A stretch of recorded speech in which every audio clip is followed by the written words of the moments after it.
pass on to a few other speakers, and then we are going to welcome Tukwini and Maki to say a few words to us. So I'll introduce you to them as we go along. So I just want to welcome everybody on behalf of Mandela 8.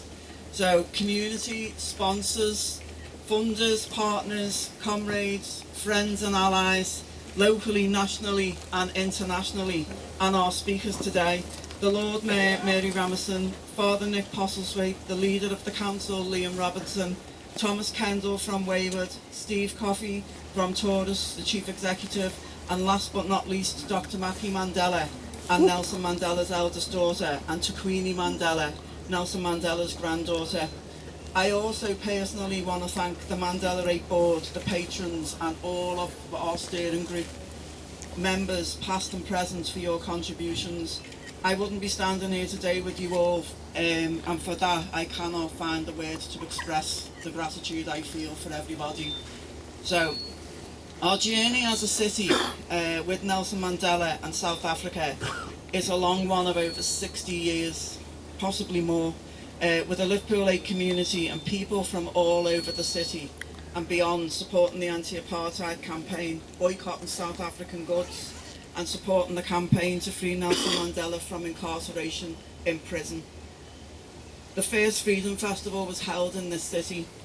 We learned from the best soldiers for racial justice and human rights how to campaign for what is right and just, and some have since passed and some are here today. So Mandela 8's journey with Nelson Mandela started on the day he sadly passed away from the Sunburst Gates on Prince's Park, and that's taken us to where we are today, which is hard to believe even when I think about it. So the procession down Prince's Park, Prince's Avenue to Cumbernamarny to gather for Nelson Mandela's funeral was where the seed was sown for the idea to have a lasting legacy to Nelson Mandela in Liverpool. So it goes back 10 years, this campaign. Our community had a dream and we became the vessel through which that dream has been realised.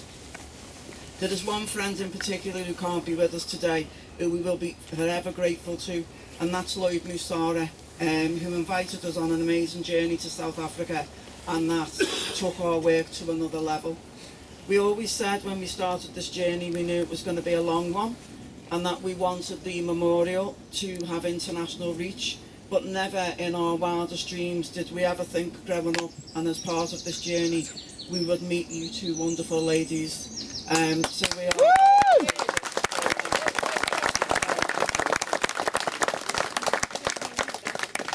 Not only did we think we would never meet you, but we never thought we would get your blessing for the memorial, so we are also grateful for that. And you've been on this journey with us ever since. It's special to be marking the occasion with you, Dr. Maki and Tukwini, on the 10-year anniversary, you know, the year of the 10th anniversary of your father's passing and your grandfather's passing. And we thank you both for having faith in us, for honouring your father and grandfather in this way. This journey has been full of wonderful blessings and we are truly grateful for every one of them. Before I invite the Lord Mayor, Mary Ramison, to say a few words, I would just like to say one more thing. Mandela! Oh, thank you, thank you. You can tell who I am by the bling. I won't repeat any of the stuff that Sonia's just said, but can I, on behalf of the city, welcome you? We love it when you come. It's great. One of the best cities on earth, if not the best. But welcome, and I'll leave it that brief, I think, and I'll hand over to... Back to me. Back to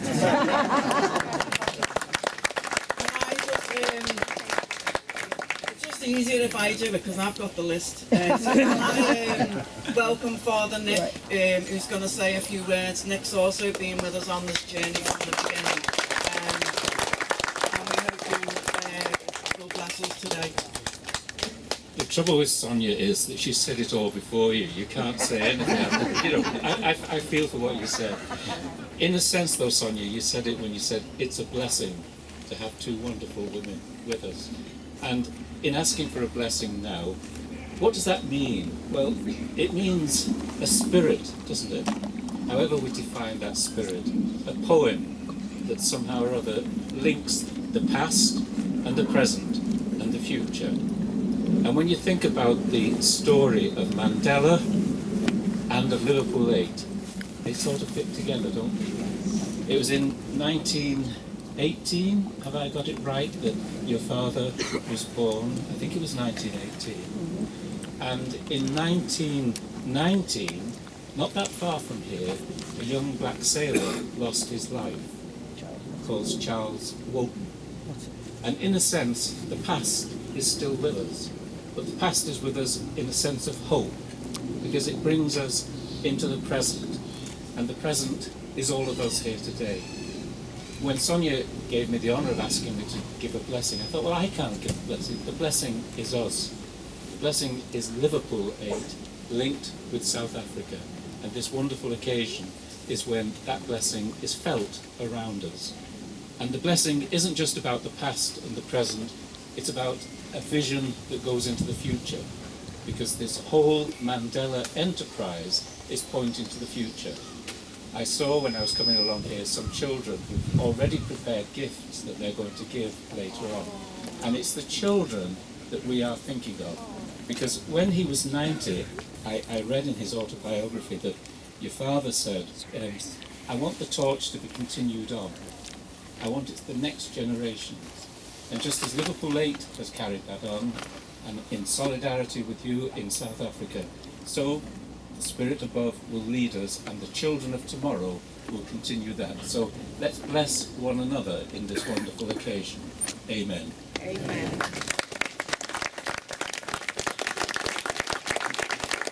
Yeah, thanks, Sonia. And wow, isn't this absolutely fantastic? And certainly it's great for all of you to be joining us here in Prince's Park, here in Liverpool. And certainly Liverpool City Council is really, really honoured to be taking part in this memorialisation of one of the greatest figures of the 20th century, but actually one of the greatest figures in the history of humankind, obviously, Nelson Mandela.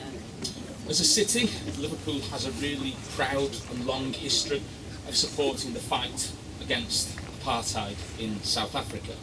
And in fact, the City Council originally imposed a ban on purchasing any goods from South Africa in 1960, a long history of leading and being part of that fight against apartheid in South Africa. And working really closely with the trade union movement across the city and all of those community organisations across the city, strongly opposing apartheid.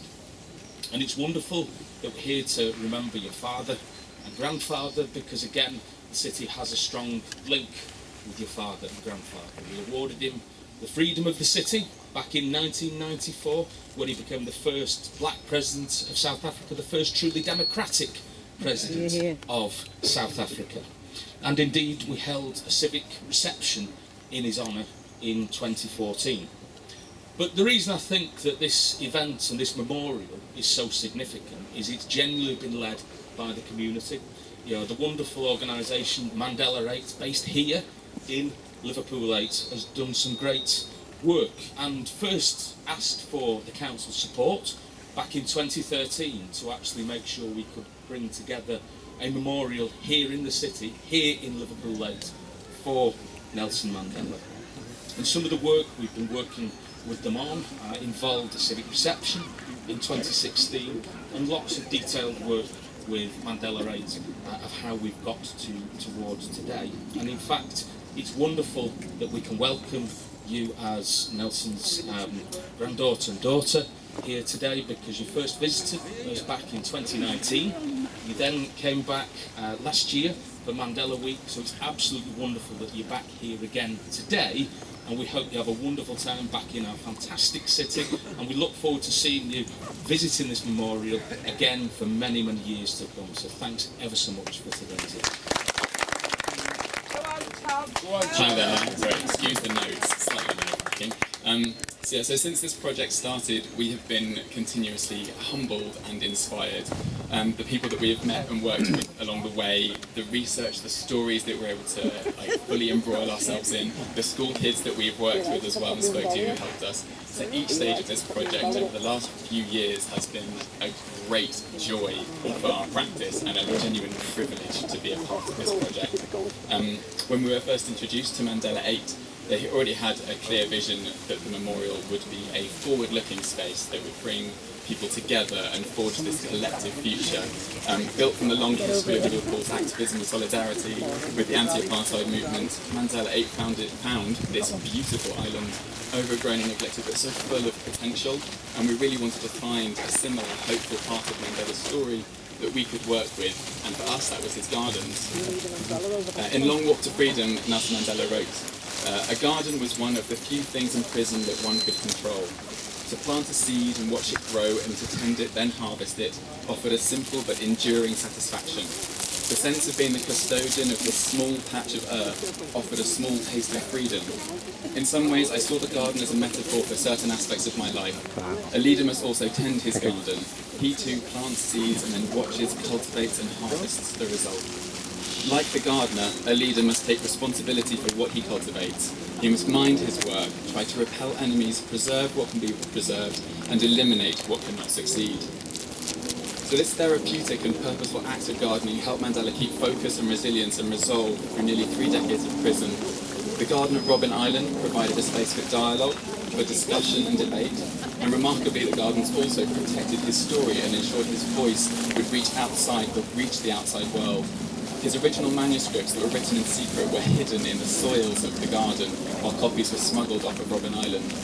And these texts that were written collectively by Mandela and his comrades in prison form the basis of Long Walk to Freedom, as well as his public speeches, which would move the world today. The design language for the memorial was actually inspired by the garden Mandela built once he moved to Portsmouth prison. So whilst in prison, Nelson Mandela made gardens out of oil drums. These would be cut in half and filled with soil and sown with vegetable seeds to grow food. His gardens became symbols of resistance, tools for resilience, and spaces for reflection, and platforms for the community. The food that was grown in these gardens provided a resource to counter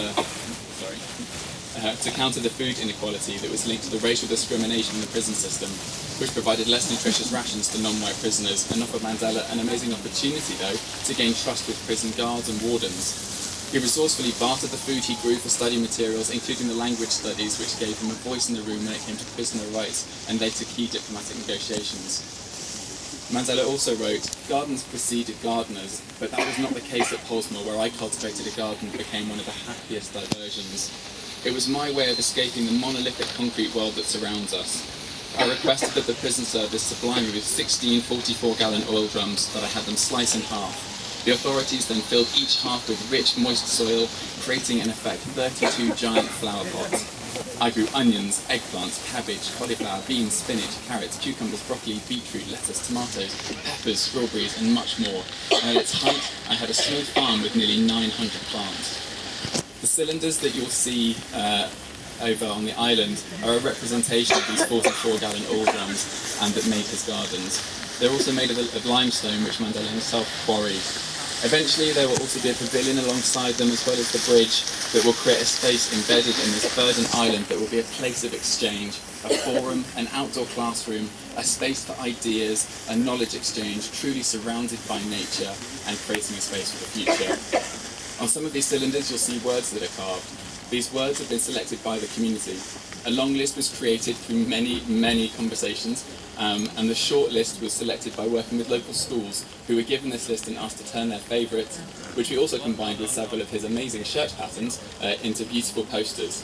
And in these classes, the students were asked to reflect on these words and what they meant to them. And I can honestly say that there is a generation of children who are coming forward who are so full of hope and so full of resilience and are deeply inspired to continue Mandela's fight for equality and justice. So I'd like to express a huge thank you to Mandela's wonderful family for joining us and helping us participate in this amazing initiative, to Mandela 8 for allowing us to join you on this wonderful journey, and for working so incredibly hard to make a vision for his family. And also, we can't wait to come back again year on year, and to watch this grow and to work with the children to help see the space embedded into our green future. Thank you.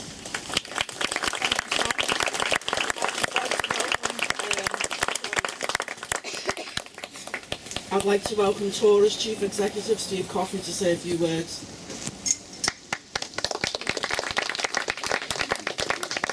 Morning everyone.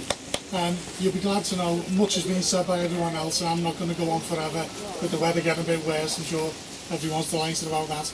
But on behalf of Taurus and personally, I wanted to say how honoured and humbled we are to be able to be involved in this today and the creation of the memorial. I'm really grateful to Mandela 8, to the Mandela family and the community to allow us to be part of that.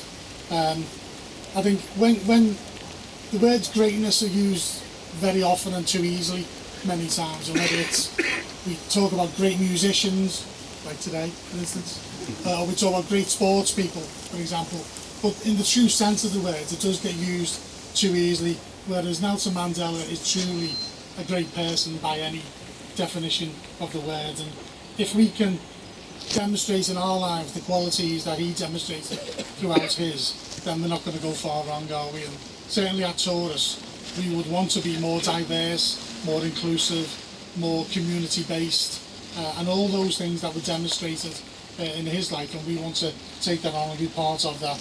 And if we do that in our values and our days, we won't go far wrong too, and to be part of the communities. So I'm immensely proud that my city has done the memorial. I'm immensely proud that we've been able to be part of it, and a memorial to probably the greatest person in my lifetime, and someone we can take a leadership from in many, many years to come. So thanks for to be part of it. Thank you, Steve. So finally, thanks for everybody's patience. Could we please give a big round of applause for Dr. Mandela and Tukwini Mandela.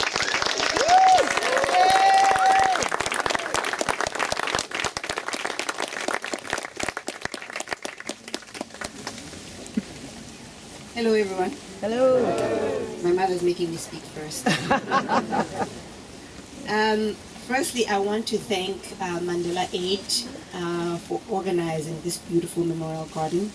We've been coming to Liverpool now for 3 years, and each time we come here, we leave a little bit of our hearts here. So thank you for being so warm and so welcoming, and thank you for doing all of this great work. Enzi, Sonia, thank you so much, and thank you for bringing us to Liverpool to remember my grandfather's legacy. I want to tell you that I think my grandfather will be so proud of each and every one of you today that's here and that's had a hand in building this beautiful memorial garden. My grandfather always taught us to become global citizens and to be better citizens of the world. And the struggle for social justice wasn't just for black people, it was for all of us. And if you're fighting for justice for yourself, it was also important for you to fight for justice for others. So this, for me, is very heartwarming. And I will remember this moment for a very, very long time. Mom, I'll hand over to you.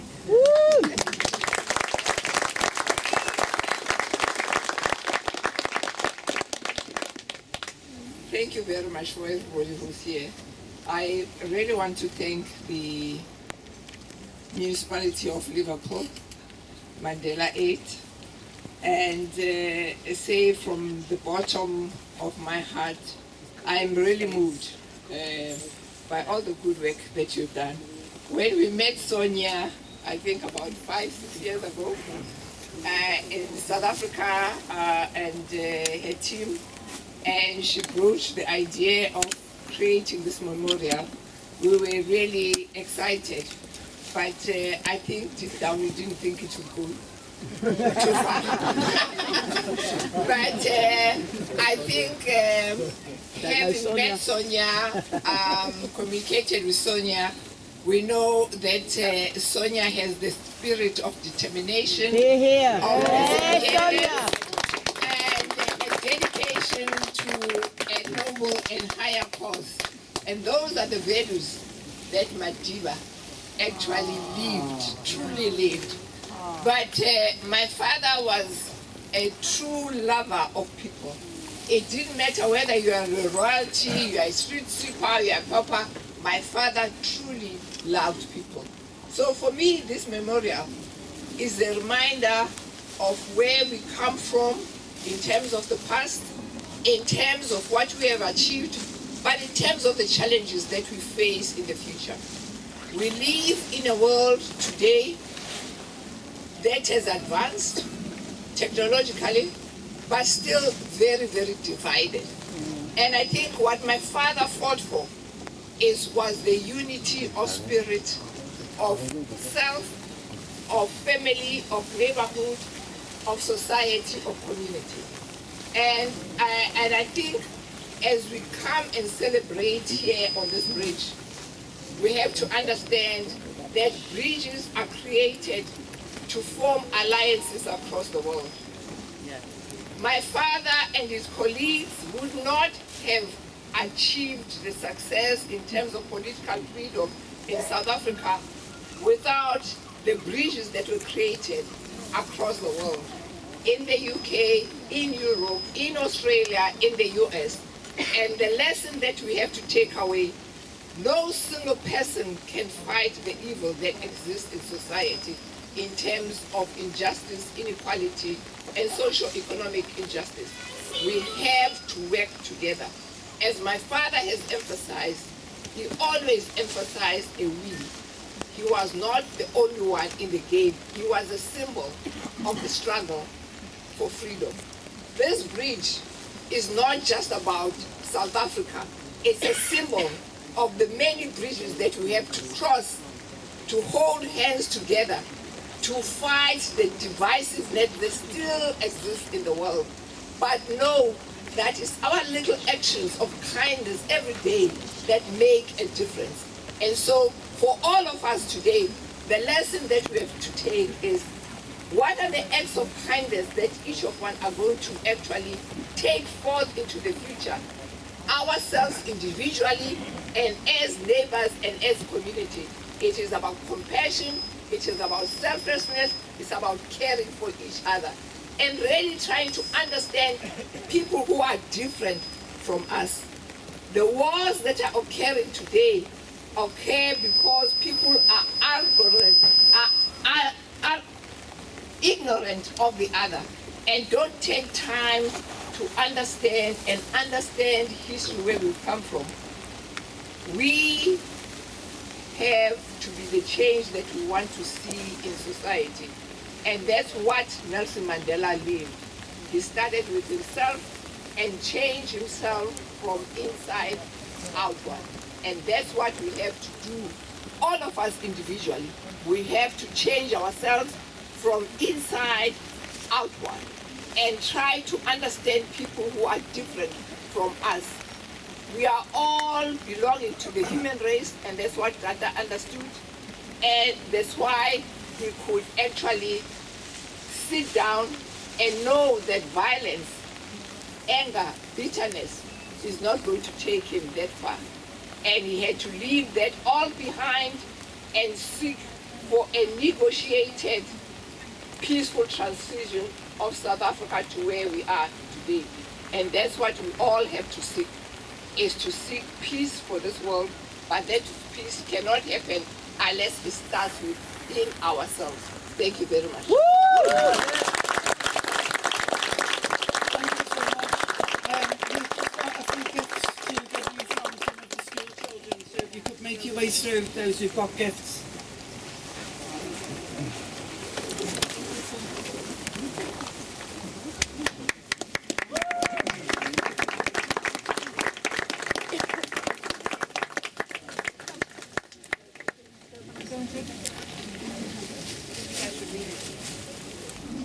Okay? Yeah. Okay, give us a big smile. Thank you.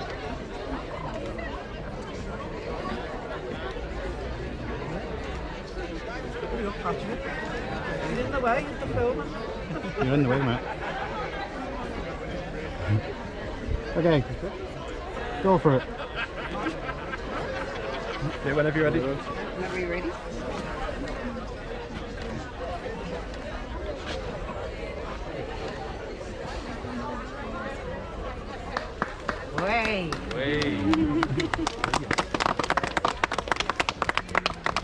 Okay, if everyone can then go up.